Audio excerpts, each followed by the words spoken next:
السلام عليكم ورحمة الله وبركاته. وردفتوتا في خبجمتوتا channel خيا فيديو هاريان ولدتي the channel در الراس بقى خرا يوتيوب channel خيا أجان رفتني نسنجا فيديو الراقي ستي ونيلارلو أكاتا نما في أم اتي غرغرتن لالي جودا غرغر سجل كبا أكاتا تقوتنيف لالي جودا سنفو فيديون تون هدو تكا اسم برسيستي هدو تكا انفورميشن بريدا لبو نما اتي برارو دنديسن اسني خانتي هنكا دوما فيديو تنا نوالين ترانس ننجا فيديو تناس لايك قولا يغلا واتروني چانالا خينيا سبسكرايب نقولنس او مانتنا چانالا خانا سبسكرايب قولا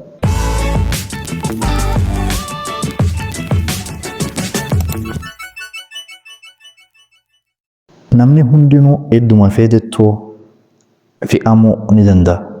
Mana keessatti fi'amuu danda'a. Mana barnootaatti yookaan iskoolatti fi'amuu danda'a. Reestooraantii yookaan mana nyaataa keessatti illee fi'amuu danda'a jechuudha. Bakka hundatti namuu fi'amuu danda'a. Waan dingataati jechuudha. Waan nama hundarraa goge jechuudha. Garuu nama fi'amu saniif hoggaasuma daddafnee waan nama saniif goonu beekuun lubbuu nama sanii baraaruu danda'a jechuudha. Saniifuu viidiyoo tana keessatti akkaataa namoota kana itti gargaartaniin isin agarsiisaa jechuudha. Step ilaalla. Kunis nama guddaa yookaan adaaltii akka keenyaa kan warra gurguddaa beeku akkaataa itti gargaartan daa'imman amata takkaa fi achi olii akkaataa itti gargaartan daa'imman amata takkaa gadiitis yeroo fi aman akkaataa itti gargaartanii fi even nama ulfaatii fi ummata furdaallee akkaataa itti gargaartan viidiyoo tana keessatti bal'inaan isiniif hime jechuudha. Saniifuu hanga dhuma viidiyoo tana na waliin turan isiniin jaa akkumaan amma dura isiniin jee chaanala kana subscribe godha viidiyoo tanaas like godha jechuudha. Akka nama hedduu bira geessuuf akka namni irraa baratuuf sheeris walii godha. Fe'amuu guzee jennu maali? Fe'amuu jechuun yeroo nyaataan haa ta'u yookaan wanni biraatis tuubboo hafuuraa cuftee hafuurri somba keenya dhaquu didu jechuudha. Yeroo kana namni fe'amee deema jechuudha. Yeroo hafuurri somba keenyaaf hin deene yookaan oksijiinaan ala namni jiraachuu hin danda'u du'uullee malee jechuudha yoo gargaarsa hoggaa sanitti daddafanii hin godhiniif. So mallattooleen fe'amuu hoo maali? Namni fe'amee mallattoolee akkam agarsiisa? Maaliif jennaan haasa'uu hin danda'u kan namni fe'ame. Mallattoodha irratti ilaallee beekna malee waan haasa'uu hin dandeenyeef jechuudha. So mallattoolee akkam agarsiisa namni fe'ame. Takkaffaa haasa'uu hin danda'u yookaan hafuura baafachuu hin danda'u jechuudha. Lammaffaa kokkee isaanii qabatan jechuudha akkanatti. Sadaffaa laafachuu fi qufa'uu dadhabuudha jechuudha. Afuraffaa fuulli isaanii yookaan hidhiin isaanii kana buluu yookaan samaayawii yookaan gurraachoomudha jechuudha. Shanaffaa arifachuu yookaan dhiphachuudhaatu irratti mul'ata jechuudha uummataa fi ameerratti. Mallattoolee kana daddaftanii irra ilaaltanii osoo yeroo fudhanne akkaataan amma isiniif deemu kanatti gargaarsa jalqabaa gootanii lubbuu isaanii baraaruu dandeessin jechuudha. Garuu namni san yoo qufa'u jiraate akka inni qufa'u gorsuu qabdan jechuudha. Akka qufa'ee ofirraa baasu wanna kan. To'amma akkaataa itti gargaartan yookaan first aid gootaniif isin agarsiisa jechuudha viidiyoo tana keessatti. Irratti nama guddaa beeku yookaan adaaltii akka keenyaa yeroo fe'ame akkamitti gargaartanii waan jiru ilaalle jechuudha. So akka qacarratti isin galu viidiyoolee cinaarraa kaayatan isin agarsiisa. So likkitti laalaatii likkitti na hordofaa. Takkaffaa dugda duuba dhahuudha jechuudha nama fe'ame san. Akkuma suuraa irratti argitan nama fe'ame san xiqqoo moggaara dhaabbatanii jechuudha qaama isaanii harka keessaniin qabdan.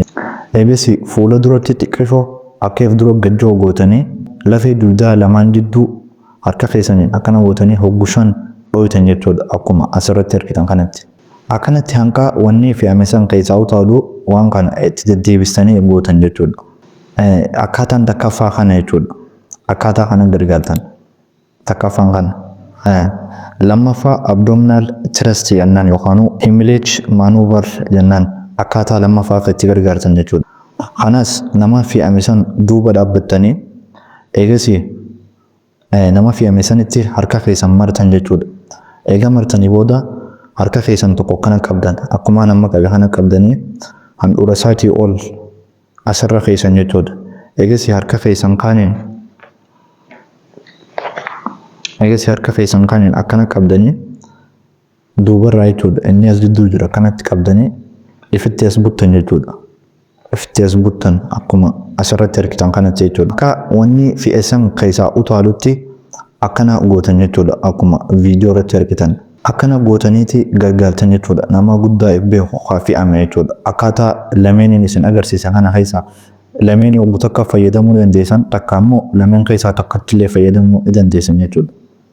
Ijoollee amata takkaa fi achii olii hoo akkamitti gargaara yeroo isaa fe'aman. Waanuma lamaan amma isin agarsiisa kana akkaatuma kana gargaartan jechuudha. Garuu humna teessan irraa qannastan jechuudha. Humna nama guddaadhaaf fayyadamtan san ijoolleedhaaf hin fayyadamtan jechuudha.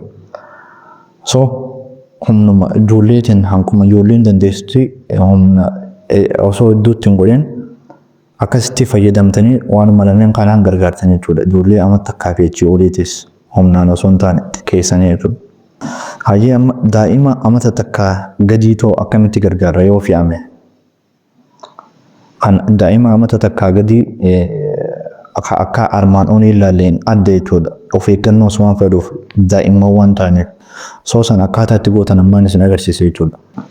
Yoo daa'imman hin boonye hin qufaan yookaan hafuura baafachuu hin dandeenye fe'amanii jiran daddaftanii waan amma isin agarsiisu kanaan gargaaruu qabdan jechuudha. Takkaffaa harka keessan jala keessan jechuudha. Akkanatti harka keessan qabdanii harka keessan jala keessanii as gubbaarra keessan jechuudha ilmoo fiddanii. Eegas akkana gad deebistan mataa isii akkuma viidiyoo yookaan suuraa irratti argitan asirraa isin eebbifnaa akkasi gad deebistanii eegas lafee dugdaa lameen jidduu suutaa qiyaasuma ilmootiin jechuudha akkasitti dhohitan.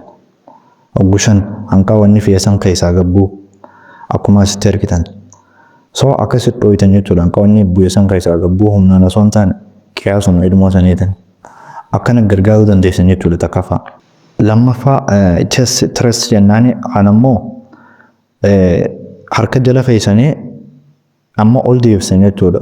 Fuula yookaan mataa ilmoo ol deebisanii harka keessan eega akkana jala keessan booda xiqqoo gad deebisanii harmeesii lameen harmee ilmoo lameen jidduu quba keessan akkana gootanii akkana qaqqabdan jechuudha.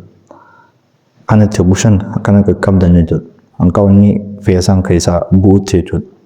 So akkaataa lameen kanaanii daa'imman amata takkaa gadii fe'ame kana gargaartan jechuudha. Akkuma asirratti argitan. Akkana gootaniiti gargaartan jechuudha. Ijoollee xiqqoo amata takkaa gadii yeroo isaan fe'aman jechuudha. Waan kana gizee gootan daddaftanii godhuu qabdan jechuudha. Sa'a osoo hin kennineef. Daftanii gootanii waan fe'eessan keessaa akka bu'u jechuudha. So amma namni kun nama furdaa yoo ta'e yookaan dubartii ulfaa qabdu yoo taate yookaan gargaara waan jiru haadha. Kanas chest thrust jennaani harka keessan akka reefuu sanitti kana gootanii duubarra dhaabbattanii jechuudha.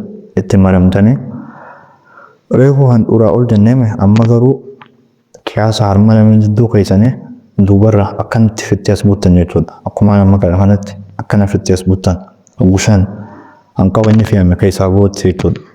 So akkana gargaartan jechuudha. Nama furdaa yookaan dubartii ulfaa qabdu tan fe'amtees jechuudha. So haala kanaan nama fe'ame akkana gootanii gargaartanii lubbuu isaanii baraaruu ni dandeessanii viidiyoon amma isin agarsiisan yeroo nagaa jechuudha. Practice gootanii yeroo namni fe'ame daddaftanii first aid yookaan gargaarsa jalqabaa kana akka kennitanii fi lubbuu nama sanii baraartanii isinidha. Akka viidiyoo tanarraa waan takka hubattan abdiin qaba. Akka waa barattan abdiin qaba. Waan isiniif hin galeen koomentii jalatti gaafadhaa. Viidiyoolee akkanaa tan barnoota biraa argachuuf immoo chaanala kana subscribe godhaa isin jaa. Viidiyoo tanaas like godhaa waliif share godhaa.